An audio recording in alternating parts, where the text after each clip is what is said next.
Amigos, queridos irmãos, tudo bem? A paz do Senhor seja com todos. Eu tenho uma mensagem importante para dividir com vocês. O Senhor tem falado muito nesses últimos 2 anos, 3 anos comigo a respeito do arrebatamento. E eu quero deixar aqui alguns textos onde esse assunto é abordado dentro da palavra de Deus. Amém? Acompanha comigo? O primeiro vamos falar aqui em 1 Tessalonicenses, no capítulo 4. Tá bom? Eu vou discorrer alguns versículos aqui com vocês. A partir do versículo 13, tem um texto aqui em cima que diz acerca da ressurreição e vinda de Cristo. Amém? O versículo 14 diz assim: porque se cremos que Jesus morreu e ressuscitou, assim também aos que em Jesus dormem, Deus o tornará a trazer com ele. Versículo 15, dizemos-vos, pois, isto pela palavra do Senhor, que nós, os que ficarmos vivos para a vinda do Senhor, não precederemos os que dormem. Alguns falam, talvez nunca tenham ouvido a respeito desse assunto, que é o arrebatamento, é a vinda de Cristo, vai ser a vinda onde ele virá buscar a igreja fiel, tá bom? Tem a vinda de Cristo, onde ele será visto por todas as pessoas do planeta Terra. Não é essa que nós aguardamos agora. Nesse momento, o que nós aguardamos é o arrebatamento, que é quando ele vem buscar a igreja, ou seja, os primeiros frutos da igreja, as primícias, como fala na palavra. E você vai entender mais um pouco à frente o porquê das primícias, tá bom? Versículo 16, continuando. Porque o mesmo Senhor descerá do céu, com alarido e com voz de arcanjo, e com a trombeta de Deus, e os que morreram em Cristo ressuscitarão primeiro. Depois nós, os que ficarmos vivos, seremos arrebatados juntamente com eles nas nuvens, a encontrar o Senhor nos ares, e assim estaremos para sempre com o Senhor. O arrebatamento, ele traz o corpo glorificado, né? Esse corpo que Jesus tem hoje, que ele recebeu na sua ressurreição. Aqueles que forem ressuscitados no arrebatamento, ou seja, ressuscitados os que já morreram em Cristo, tá bom? Como diz aqui no versículo 14, porque se cremos que Jesus morreu e ressuscitou, assim também aos que em Jesus dormem, Deus o ressuscitará, estará a trazer com ele, ou seja, aqueles que já dormem no Senhor, que já descansam em Deus, no Senhor Jesus, será ressuscitado primeiramente e receberão o corpo glorificado, certo? E nós, os que estivermos vivos nesse período, nós depois que eles forem ressuscitados e receberem o corpo novo, nós também seremos transformados aonde? Nas alturas. Nós seremos elevados juntamente com eles e transformados no céu, nas nuvens. Que coisa tremenda, né? Vamos ler agora em Mateus, no capítulo 24, vai explicar mais um pouco a respeito dessa ressurreição, como é que isso vai acontecer. A partir do 40, que diz assim: então, estando 2 no campo, será levado um e deixado outro. E estando 2 moendo no moinho, será levado uma e deixada outra. Vigiai, pois, porque não sabeis a que hora há de vir o vosso Senhor. Tá bom? Aqui ele está falando de uma separação, mas quem é esse que será levado, um e o outro deixado?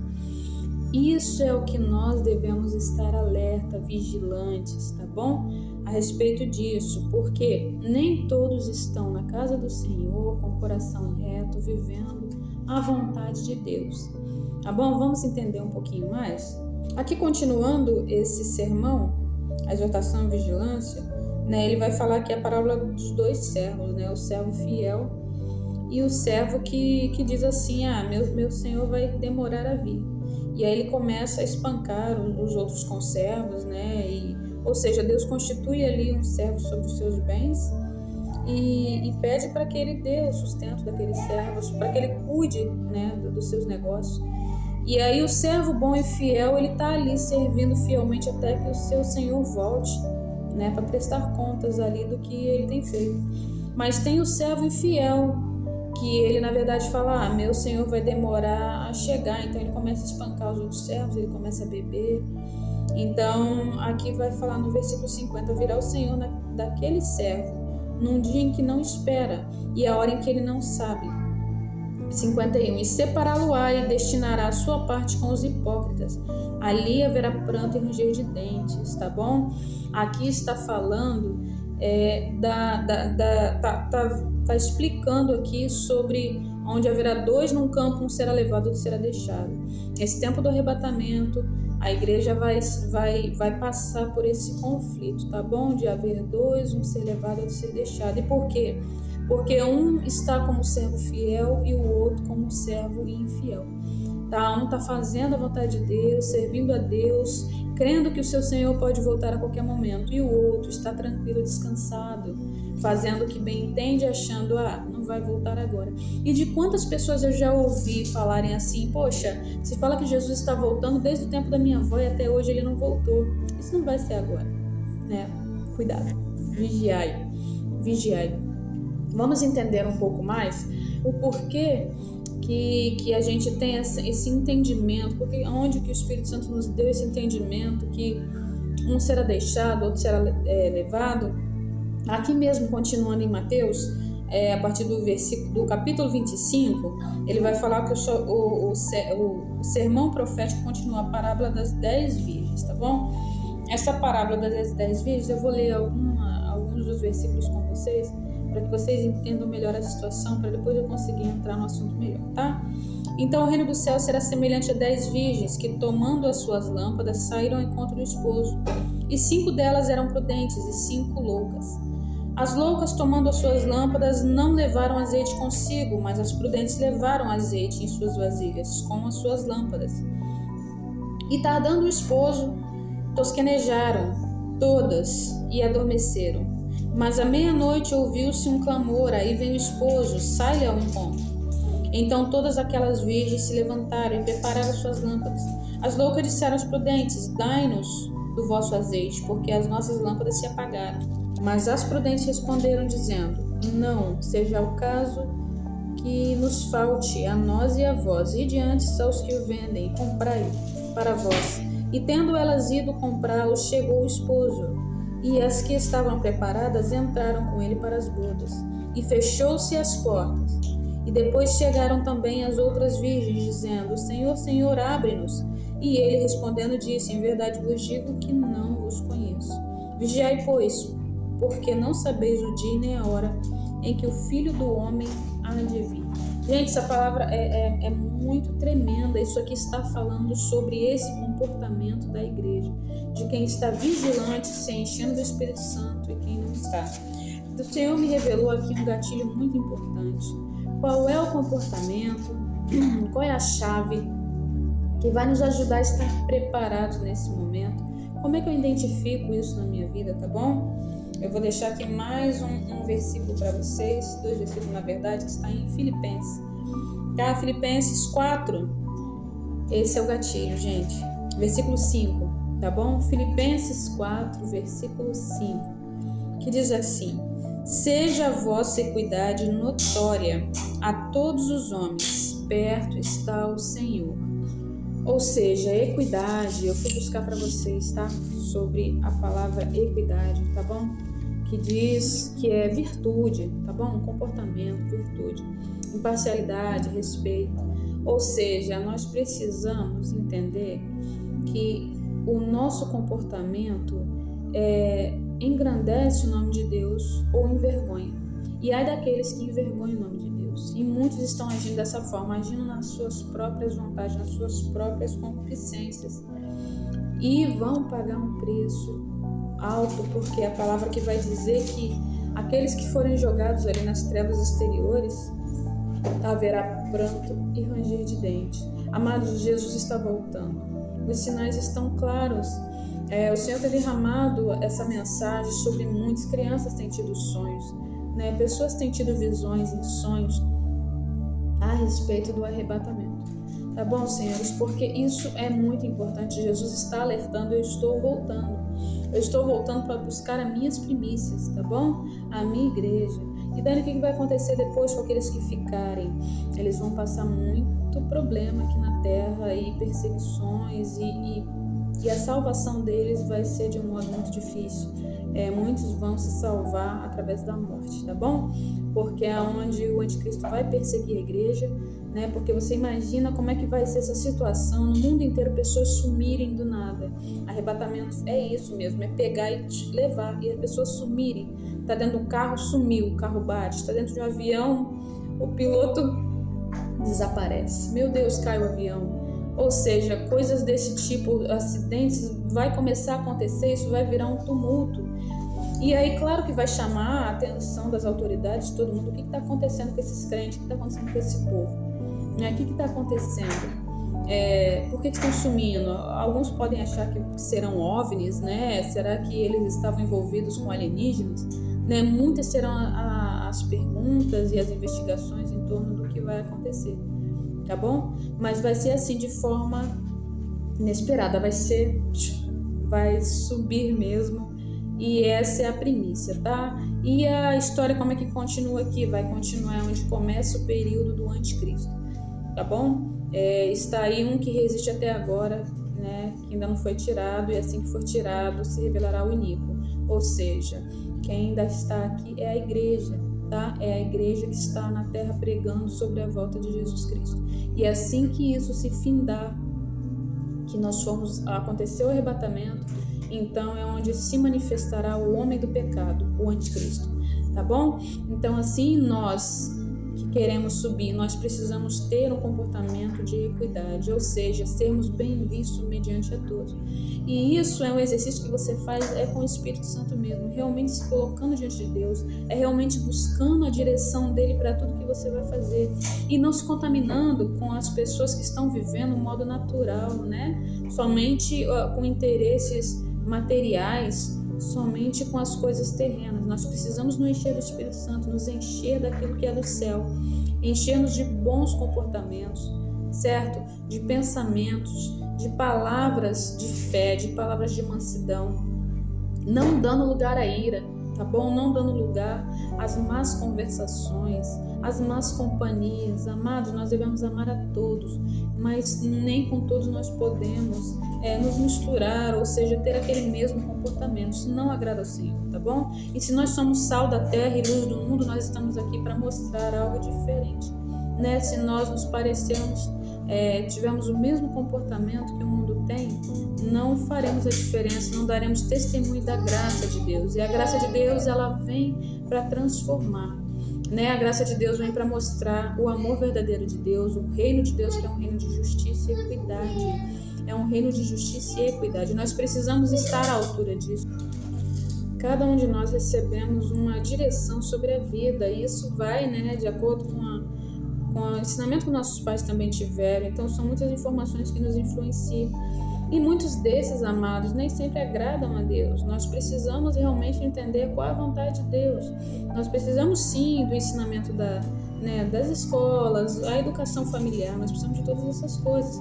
Mas nem todos têm um bom senso. Muitas das vezes, aquilo que as pessoas passam em sua vida vai influenciar muito nas suas decisões, na sua postura de vida. Tem pessoas que sofreram tanto preconceito que elas se tornam pessoas sisudas, fechadas, carrancudas, né? E aí elas se fecham totalmente, fecham o seu coração, as suas mãos, se fecham totalmente para o mundo e para as pessoas, achando que todas as pessoas vão ser preconceituosas com ela, vão magoá-la novamente, vão machucá-las, feri-las, né? E esse não é o comportamento que pertence ao reino de Deus, né? Com certeza uma palavra dura machuca profundamente, mas Jesus, ele vem o que? Ele vem transformar, tá bom? Ele vem e pega o nosso coração que foi ferido, que foi machucado, e ele transforma, tá? E ele nos ensina dessa forma que o perdão, né, que nós dedicamos a alguém, esse perdão, tá bom? Esse amor que nós dedicamos ao próximo vai fazer com que aquele que também nos feriu seja curado, porque muitas das vezes ele também nos feriu porque foi ferido, e aí se torna aquela avalanche, né? Um vai ferindo o outro, que vai ferindo o outro. Ou seja, o que Jesus vem fazer? Ele vem com amor curar. Então nós precisamos ter um comportamento do céu, um comportamento de perdão, um comportamento de cura, não esse comportamento que paga mal por mal, tá certo? Então esse é o comportamento de equidade. E onde é que nós conseguimos a cura para poder também ajudar o nosso outro a ser curado? Onde é que nós recebemos esse amor? É através do Espírito Santo de Deus, é através do Senhor Jesus, da palavra dele. É ela que nos cura, que nos renova, nos ajuda a amar e continuar fazendo aquilo que é correto, aquilo que é certo, e às vezes até quebrando pensamentos que nós tínhamos a respeito, né? De tipo assim, nunca mais vou ajudar ninguém, porque muitas das vezes você ajudou alguém e aquela pessoa não reconheceu aquela ajuda que você deu, e você fica assim, poxa, fiz tanto e não fui recompensado, não fui reconhecido, não faço mais por ninguém. Não é assim que muitos pensam? Eu dei uma esmola e a pessoa usou aquilo, né, de forma errada. Não é assim? Não dou mais nada para ninguém. Não é assim que Deus nos ensina, tá bom? Ele nos ensina sim a buscar dele sempre o discernimento de quem que a gente pode ajudar. Embora que dar um alimento a alguém, tá bom? Atendendo uma necessidade extrema, isso não é pecado algum, não é nada que vá atrapalhar a sua vida, tá bom? O que muitas das vezes a gente não pode fazer é quando Deus está tratando com alguém, a gente pôr a mão naquele fogo ali, a gente se queima junto, né? Então, por isso nós devemos estar sempre vigilantes em oração. Senhor, posso ajudar? Me dá um sinal, me mostra o que eu posso fazer, coloca no meu coração, e tá sempre abrindo o coração para Deus, sempre semeando, tá bom? É muito importante nós aprendermos, nós povo de Deus, aprendemos a semear, né? O que é semear? Muitas das vezes a pessoa tem coisas que não usa, né? Não é isso? E tá ali guardando, podia semear na vida de alguém, está precisando, seja uma roupa que você não usa mais, um objeto que você comprou, né, um utensílio, vamos lá, para sua cozinha, você tem outro que não usa mais, semeie na vida de alguém, abençoe, tá bom? E aquilo que é um pouco maior, né, uma ajuda financeira, essas coisas, é sempre bom estar orando, mas não deixar de semear, de ajudar, tá bom? Ter o coração quebrantado a Deus para que Ele te dê a direção de tudo, né? E tem muitas pessoas que estão fechadas, então assim, nós precisamos ter um comportamento de equidade, um comportamento ser notório. Não, ali vai uma mulher de Deus, ali vai um homem de Deus, ele sempre tem ali uma palavra, se você procurar, ele não vai sair com mexerique, não vai sair contando para a igreja inteira, né, para todos os amigos. Nossa, se eu falar da minha vida, meu Deus, vai ficar todo mundo sabendo. Isso é horrível, isso não é um comportamento cristão, tá bom? Jesus fala assim, ninguém vem a mim se o Pai não trouxer. Ou seja, se alguém vem a ti, né? Porque Deus quer tratar com aquela pessoa e ela quer te usar como um instrumento poderoso, certo? E aí Deus vai colocar aquela palavra em seu coração, e ali muitas das vezes a pessoa está precisando de um abraço, está precisando de uma palavra amiga. Nem toda ajuda é financeira, material. Às vezes a pessoa só precisa de um abraço, de um conselho, de um bom aconselhamento. E ali aquele que está cheio do Espírito Santo, ele vai pegar lá dos seus tesouros lá escondidos, o Senhor vai ministrar no coração e você vai trazer aquela palavra que vai ajudar o outro. Mas não pode depois disso sair contando para todo mundo, poxa, eu fiz aquilo ali, ajudei, né? É horrível. Eu já tive igrejas assim, onde você não pode abrir a boca para nada, que todo mundo fica sabendo. Isso é horrível, isso é um comportamento muito feio. Não vem da parte do Senhor, tá bom? E as pessoas que precisam da nossa ajuda, né? Não sair divulgando ali, porque às vezes você vai envergonhar aquela pessoa, tá bom? E não é isso que o reino de Deus ensina, não é assim que nós devemos nos comportar, mas sim estarmos cheios do quê? Da palavra de Deus, tá bom? Nos alimentando diariamente, para que nós também tenhamos o que falar, para que quando nós abrimos a nossa boca, o Espírito Santo venha e enche. Se você estiver vazio do conhecimento da palavra de Deus, você não vai saber também como ter uma palavra do Senhor para ajudar o teu próximo, não é isso? Então, ou seja, precisamos estar vigilantes nas nossas ações, no nosso comportamento e no Espírito Santo em nós. Quando é que nós temos ele? Quando temos os seus frutos, tá bom? Por onde você conhece a árvore? Pelos frutos, tá bom? Então, assim, não adianta eu pregar muito bem, eu falar muito bem, mas os frutos na minha vida, eu sou uma pessoa fofoqueira, eu sou uma pessoa traiçoeira, né? Eu tô sempre com uma palavra duvidosa, tá bom? Em vez da pessoa vem e conta o seu negócio, em vez de você falar, não é assim, reflita mais sobre, né? Deus pode dar uma direção melhor. Não, você bota lenha na fogueira, não, vai lá, faz isso mesmo, tem que fazer assim mesmo, tem que chutar o balde. Isso não vem de Deus, tá bom? Esse não é o comportamento do povo cristão, não é o comportamento do servo, da serva de Deus, tá bom? O reino do Senhor, o reino de Cristo é um reino de justiça e nós precisamos ser semeadores dessa obra, né? Com a nossa vida, com o nosso comportamento, com as nossas palavras. Amém? Você está entendendo até aqui? E isso vai fazer a diferença onde? No arrebatamento, tá bom? Quem for achado naquele momento, mesmo que dê uma tosquenejada, né? Mesmo que dê uma dormida, o que é essa dormida? Jesus não vai vir agora não. Eu acho que ainda dá para mim terminar aquele curso, ainda dá para mim construir aquela casa, ainda dá para... De repente a gente se apega a alguma coisa que esteja na terra, mas esse mesmo que dê essa tosquenejada, essa cochilada, né, como diz a palavra, que ele seja cheio do Espírito Santo em todo o tempo, tá bom? O que não pode acontecer é dormir e começar a ter comportamentos mundanos, tá bom? E deixar a igreja, deixar de ler a palavra do Senhor, deixar de estar orando, né? Principalmente estar orando, irmãos. Precisamos ser achados, né, de joelhos no chão.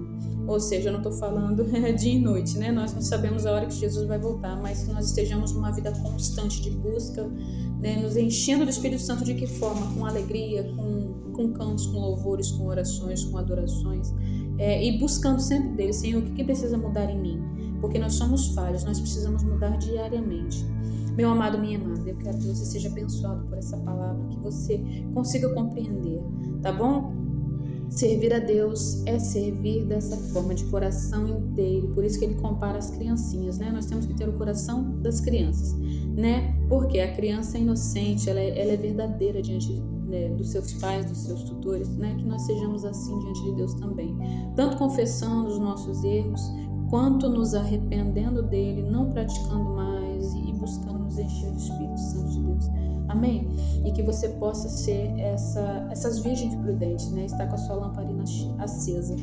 Porque aqueles que ficarem vão pagar um preço alto para se salvarem. Tá bom? Em outro momento eu vou falar um pouco mais sobre isso, sobre os que ficarem, né? Que nós não estejamos entre esses, tá bom?